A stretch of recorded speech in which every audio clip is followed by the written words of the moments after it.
السلام علیکم ورحمۃ اللہ وبرکاتہ۔ بسم اللہ الرحمن الرحیم۔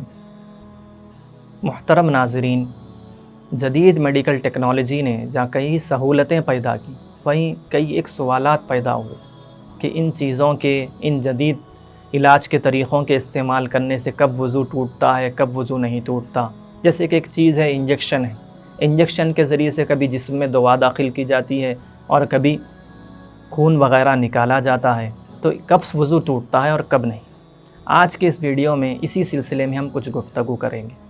محترم ناظرین، عام طور پر لوگ یہ بات جانتے ہیں کہ انجیکشن لینے سے وضو نہیں ٹوٹتا۔ جس طرح کچھ کھانے سے، پینے سے یا منہ کے راستے سے دوا داخل کرنے سے وضو نہیں ٹوٹتا، اسی طرح انجیکشن لینے سے بھی وضو نہیں ٹوٹتا۔ ہمارے پاس بعض حضرات کا سوال آیا ہے کہ جب انجیکشن لیا جاتا ہے تو انجیکشن چبو کر نکالنے کے بعد سوئی پر کچھ خون کی مقدار لگتی ہے، کیا اس سے بھی وضو ٹوٹتا ہے؟ یا ہاتھ پر بالکل باریک سا خون کا اثر محسوس ہوتا ہے تو کیا اس سے بھی وضو ٹوٹتا ہے؟ تو یہ بات جان لینی چاہیے کہ اتنی باریک مقدار سے وضو نہیں ٹوٹتا۔ وضو جب ٹوٹتا جب اگر وہ اس جگہ پر سے خون کو اگر وہیں چھوڑ دیا جاتا، نہ پہنچا جاتا، تو وہ بہہ کر اپنی جگہ سے آگے بڑھ جاتا۔ اس کو کہتے ہیں خون کا بہنا۔ اگر خون بہہ کر اپنی جگہ سے آگے بڑھ گیا تو پھر وضو ٹوٹ جاتا ہے۔ محترم ناظرین، جیسا کہ ہم بعض وقت دیکھتے ہیں کہ جب گلوکوز وغیرہ دیا جاتا ہے یا زور سے انجیکشن دے دیا جاتا ہے یا رگ برابر نہیں ملتی تو خون زیادہ مقدار میں باہر نکل جاتا۔ اگر اس کو فوری نہ پہنچا جائے تو پھر وہ اپنی جگہ سے بہہ کر تھوڑا آگے بڑھ جاتا ہے۔ اس صورت میں وضو ٹوٹ جائے گا، جیسا کہ حدیث شریف میں ہے الوضوء من کل دم سائل، ہر بہنے والے خون سے وضو واجب ہو جاتا ہے۔ اسی پر ہم یہ بھی دیکھ سکتے ہیں کہ عام طور پر لوگ گھر میں شوگر ٹیسٹ وغیرہ کر رہے ہیں، اس میں بھی اتنی مقدار خون کی نکال لی جاتی ہے کہ اگر اس کو وہیں پر چھوڑ دیا جاتا، فوری نہ پہنچا جاتا، تو وہ اپنی جگہ سے ہٹ کر آگے بڑھ جاتا۔ تو اس صورت میں بھی، شوگر ٹیسٹ کرنے کی صورت میں بھی وضو ٹوٹ جائے گا۔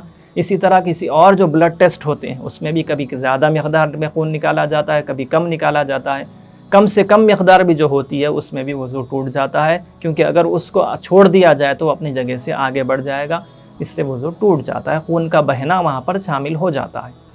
اسی طرح ہم آج کل دیکھ رہے ہیں لوگ پچنا کرا رہے ہیں کثرت سے، مستون بھی ہے، تو اس موقع پر یہ خون کی اتنی مقدار نکال لی جاتی ہے کہ جس سے وضو اگر اس کو وہیں پر چھوڑ دیا جاتا تو وہ بہہ پڑتا، اپنی جگہ سے ہٹ جاتا، لہذا پچنا، کپنگ کرانے میں اور جو ہجامہ کرانے سے بھی وضو ٹوٹ جاتا ہے۔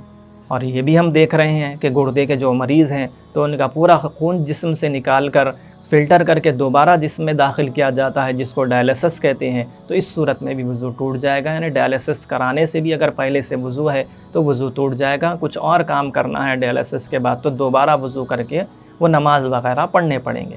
تو گویا کہ آج ہم نے 5 چیزیں ویڈیو میں دیکھی، سنی۔